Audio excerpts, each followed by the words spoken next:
بہت بہت شکریہ جناب فائق زیدی صاحب.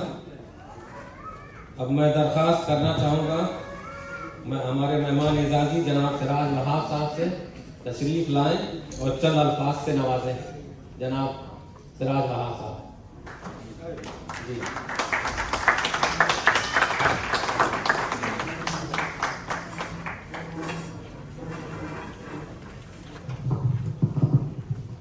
اعوذ باللہ من الشیطان الرجیم بسم اللہ الرحمن الرحیم. السلام علیکم.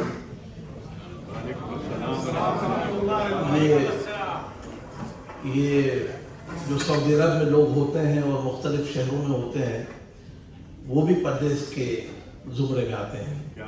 تو میں اس گھر سے منتقل ہو گیا جدہ اور یہاں کی یاد آتی رہی تو شعر یاد آیا کہ پردیس میں تم خوش تھے مگر یہ تو بتاؤ گھر لوٹ کے آئے ہو تو گھر کیسا لگا.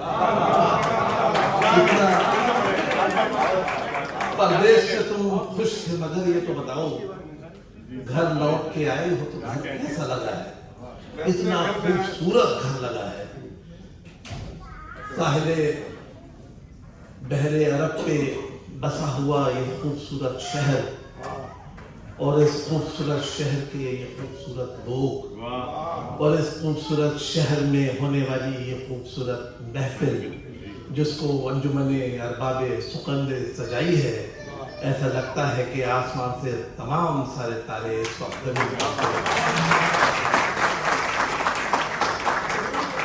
بے پناہ خوشی ہو رہی ہے. جس وقت مجھ سے ہمارے الحاج ڈاکٹر ثاقب جون پوری صاحب نے کہا کہ آپ کو جبیل آنا ہے اور ایک نئی تنظیم کا انعقاد ہو رہا ہے, ہم لانچ کر رہے ہیں, تو انہوں نے سراج اورنگ آبادی جو اردو کے بڑے شاعر ہیں ان کی ایک شعر یوں کہا کہ خبر تحیر عشق سن نہ جنوں رہا نہ پری رہی نہ تو رہا نہ تو میں رہا جو رہی سو بے خبری رہی. تو میں نے کہا کہ اتنے بڑے حوالے کے بعد تو نہ کہنا تو ممکن ہی نہیں تھا اور پھر ویسے بھی میں اپنے گھر واپس جا رہا تھا. میں نے ان سے دوسرا شعر کہا سراج اورنگ آبادی کا کہ چلی سمت غیب سے ایک ہوا کہ چمن سرور کا جل گیا مگر ایک شاطل حل غم جسے دل کہے تو ہری. بس یہ دو شعر تھے اور پھر میں آپ کے درمیان موجود ہوا. اتنے خوبصورت لوگ یہاں پر ہمارے ڈاکٹر محمد عرب صاحب, ہمارے فرحان واسطی صاحب, اس وقت ایک نیا چہرہ ہمارے سامنے آیا ہے جو آلریڈی وہاں پہ اتنی بڑی جو ہے انہوں نے انقلاب برپا کیا دبئی میں. اور جبیل کے بارے میں جب انہوں نے سنا تو وہ خود اشش کرنے لگے. میں نے کہا کہ جبیل کی اتنی بڑی تاریخ ہے, اتنی بڑی لیگیسی ہے, اتنے بڑے بڑے نامور شعراء یہاں پہ آئے ہیں, اتنے بڑے بڑے مشاعرے یہاں پر ہوئے ہیں. خود وجاہت فاروقی صاحب مرحوم نے اتنے بڑے بڑے مشاعرے یہاں کیے جس میں ہمارے کیرانوی صاحب یہاں پر آئے تھے جن کا بہت مشہور شعر تھا کہ صدیوں نے قطع کیے یہ وقت بھی دیکھا ہے تاریخ, یہ جبر بھی دیکھا ہے تاریخ کی نظروں نے, لمحوں نے قطع کی تھی صدیوں نے سزا پر. تو یہاں پہ وہ شعر انہوں نے پڑھا تھا کیرانوی صاحب نے. تو بڑے بڑے مشاعرے یہاں پہ ہوئے. اس انجمن ارباب سخن سے میری یہ گزارش ہے جس میں ابھی محمد ثاقب صاحب نے بڑی خوبصورتی سے جو منظرنامہ پیش کیا اور بتایا کہ اس کے اندر کیا کیا چیزیں ہونے والی ہے, اس کی گائیڈ لائنس انہوں نے بتائی ہے. میں سمجھتا ہوں کہ اس انجمن ارباب سخن کا سب سے بڑا کام یہ ہونا چاہیے کہ اس کو جبیل کی شعری تاریخ کو ایک کتاب کی شکل میں سامنے لانا چاہیے. اس لیے کہ یہ چیز آپ کو منفرد کرتی ہے دوسرے شہروں سے کہ یہاں پہ اتنے بڑے بڑے, یہاں پر مظفر سہل صاحب بیٹھے ہوئے ہیں, یہ دہران پوئٹری گروپ نے اتنے بڑے بڑے مشاعرے یہاں پہ آرگنائز کیے کہ آپ شاید سمجھ نہیں سکتے. یہاں پر وہ موجود ہیں عادل مصطفیٰ صاحب اور ہمارے آصف علی خان صاحب جو ہے اس وقت اب یہاں سے لانچ ہونے والے ہیں نئے مشاعرے کے اندر. یہاں سے بہت سارے نومولود شاعر جو ہے اب اس وقت یہاں پہ ہونے والے ہیں. تو میں ان سب کو مبارکباد پیش کرتا ہوں کہ یہ بہت بڑا پلیٹ فارم ان لوگوں نے آپ کو مہیا کیا ہے. میرے بھائیوں, میرے دوستوں, اردو کے چاہنے والے لوگ بہت ہیں لیکن اردو کی خدمت کرنے والے لوگ بہت کم ہیں، اور جس خوبصورتی سے یہ لوگ یہ کام کر رہے ہیں، جس خوبصورتی سے اور جس انعامات سے اور جس طریقے سے، اتنے اچھے طریقے سے انہوں نے یہ محفل کو آرگنائز کیا، یہ سب مبارکباد کے مستحق ہیں، جن سے مل کر زندگی سے عشق ہو جائیں وہ لوگ، جن سے مل کر زندگی سے عشق ہو جائیں وہ لوگ، آپ نے دیکھے نہ ہو مگر ایسے بھی ہیں، آپ نے دیکھے نہ ہو مگر ایسے بھی ہیں۔ مشاعرہ میرے بھائیوں بہنوں، مشاعرہ جو ہے وہ ایک طرفہ کام نہیں ہے، یہ ٹو وے ٹریفک ہے۔ مشاعرہ اصل میں یہ ہوا ہے کہ ہم لوگ جو یہاں پر آئے ہیں، یہ اقامے میں ہمارے پیروں میں بڑی خطرناک بیڑیاں ڈالتی ہیں، تو ہم نے بہت چیزوں کو بہت خاموشی سے اختیار کر لیا ہے۔ مشاعروں کو مشاعرے کی طرح بھی دیکھنا چاہیے۔ مشاعرہ صرف یہ نہیں ہے کہ شاعر کلام پڑھ رہا ہے اور آپ صرف واہ واہ کر رہے ہیں، بلکہ اس میں فقرے بھی کسنے ہیں، اس میں ہوٹنگ کا بھی ایک مقصد شامل ہے، اور جو علی گڑھ والے ہیں وہ سمجھتے ہیں کہ اس میں ہوٹنگ کا کیا عمل دخل ہے، اس لیے کہ شاعر کو یہ احساس ہونا چاہیے کہ اگر اس نے کوئی ایسا شعر کہہ دیا جس میں معنی نہ ہو تو یہ وہ لوگ ہیں جو آپ کو بخشیں گے نہیں۔ مشاعرہ ایسا نہیں ہے کہ ون میں ٹریفک، جیسا کہ شاعر کہتا ہے کہ عشق ایک طرفہ ہو تو سزا دیتا ہے اور دو طرفہ ہو تو مزہ دیتا ہے، تو مشاعرہ اگر دو طرفہ ہو تو آپ کو مزہ دے گا۔ ایک بار ایسا ہوا کہ مشاعرہ جو ہے وہ بڑا کامیاب چل رہا تھا، لیکن اچانک کوئی شاعر وہاں پر آئے اور انہوں نے وہ اپنی شاعری سنانی شروع کر دی، لیکن اس میں سامعین نے ان کو برداشت نہیں کیا اور بہت زیادہ شور غل ہو گیا۔ تو کنوینر صاحب کو، جو کنوینر صاحب تھے ان کے پیر میں ایک تھوڑی سی لچک تھی، تو وہ بہت دیر سے وہ دیکھ رہے تھے کہ مشاعرے کا معاملہ گڑبڑ ہو رہا ہے، تو وہ اپنی لچک کیا ہو گیا، کافی امبیلنس تھا، وہ آئے کہنے کہ سامعین دیکھیے کہ آپ نے مشاعرے کے تقدس کو پامال کیا ہے اور یہ بالکل ٹھیک نہیں ہے۔ مشاعرے کے کچھ آداب ہیں، آپ کو اس کی جو ہے کرنا چاہیے، اس کو خیال رکھنا چاہیے۔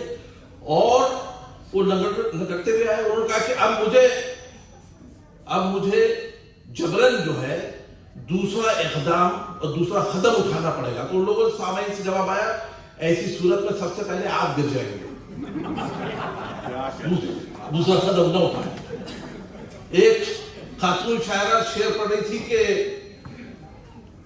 وہ اشک بن کے میری چشم تر میں رہتا ہے، وہ اشک بن کے میری چشم تر میں رہتا ہے، عجیب شخص ہے پانی کے گھر میں رہتا ہے۔ تو سامعین سے فوری آیا کہ مقرر میڈم وہ مینڈک والا شعر پھر سے سنائیے۔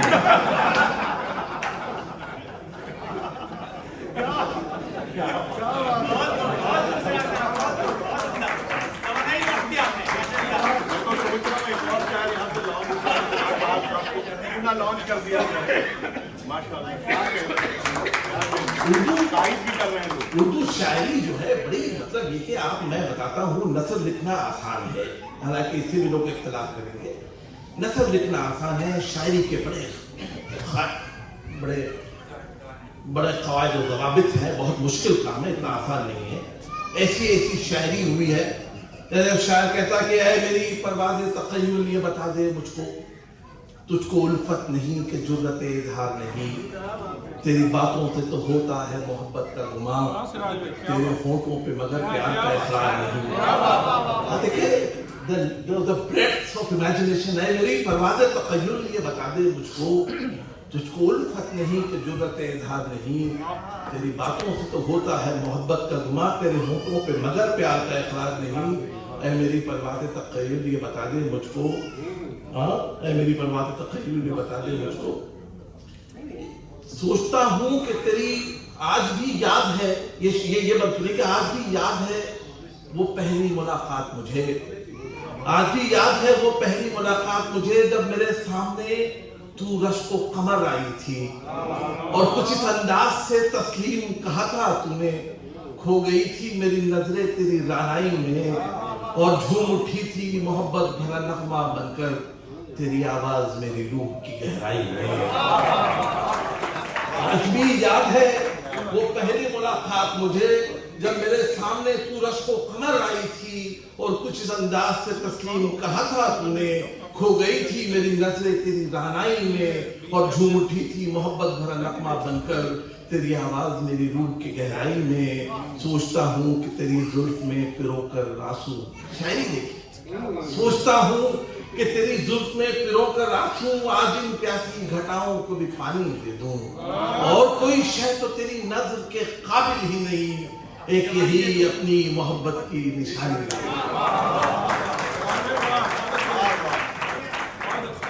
اردو کی شیرینی آپ کچھ کر لیں، آپ محبت اردو کے بغیر کر ہی نہیں سکتے، یہ عشق ہے، اردو سے محبت ہے، آپ کو بہترین انسان اگر بننا ہے اس میں کوئی دو رائے نہیں ہے کہ آپ کو اردو پڑھنا ہوگا، اردو سیکھنا ہوگا، اردو کو سمجھنا ہوگا، اردو کو اپنے بچوں کو بتانا ہوگا، اس تہذیب کو زندہ رکھنا ہوگا۔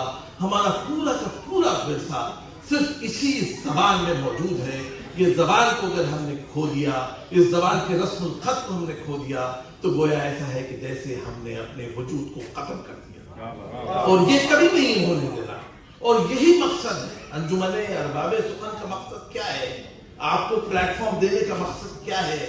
یہ جو ڈاکٹر ثاقب صاحب جو کہہ رہے تھے کہ ہم آپ کو ایک موقع دیں گے کہ آپ یہاں پر آئے اپنی بات کہیں، اس کا کیا مطلب ہے؟ اس کا مطلب یہ ہے کہ ایک ایسے دور میں جہاں سوشل میڈیا کا دور ہے، چیزیں جب وائرل ہو رہی ہیں اور آپ خود پریشان ہوتے ہیں کہ کیسے کیسے چیزیں وائرل ہوتی ہیں، تو اگر آپ اچھی چیزیں وائرل نہیں کریں گے تو بری چیزیں وائرل ہوتی جائیں گی۔ اردو کے پاس اتنا زبردست ذخیرہ ہے کہ آپ اس کو اپنے پاس رکھیے، اس کو پھول کی طرح، گلدستے کی طرح تمام سارے لوگوں میں اس کے خوشبو کی طرح پھیلائیے، اور ایسی انجمنیں آراستہ کریے۔ ایسے لوگ میں نے یہاں پر اس وقت دیکھے ہیں جو اردو کے لیے کاوشیں ہیں۔ اتنی بڑی ٹیم سجائی آپ نے اور اتنی شارٹ نوٹس پہ، میں کیسے نہیں آتا اس جگہ پہ، یہ اپنے گھر میں کیسے نہ آتا۔ میں اس لیے آیا ہوں کہ جبیل والوں نے اپنا دل نکال کے رکھ دیا اردو کے لیے، اور یہ بہت مبارک۔ خواہش ہے کہ خود کو بھی کبھی دور سے دیکھوں، خواہش ہے کہ خود کو بھی کبھی دور سے دیکھوں اور منظر کا نظارہ کروں منظر سے نکل کر، منظر کا نظارہ کروں منظر سے نکل کر۔ جبیل والو خوش رہو، جبیل والو محبت کے اس پیغام کو بڑھاتے رہو، جبیل والو چہروں پہ ایسی چمک دمک ہمیشہ برقرار رکھو، جبیل والو ہم آپ کے بیچ میں ہمیشہ آتے رہیں گے، اس لیے آتے رہیں گے کہ آپ کے محبتوں کے حصار میں ہم مکمل طور پر بن چکے ہیں۔ بہت شکریہ۔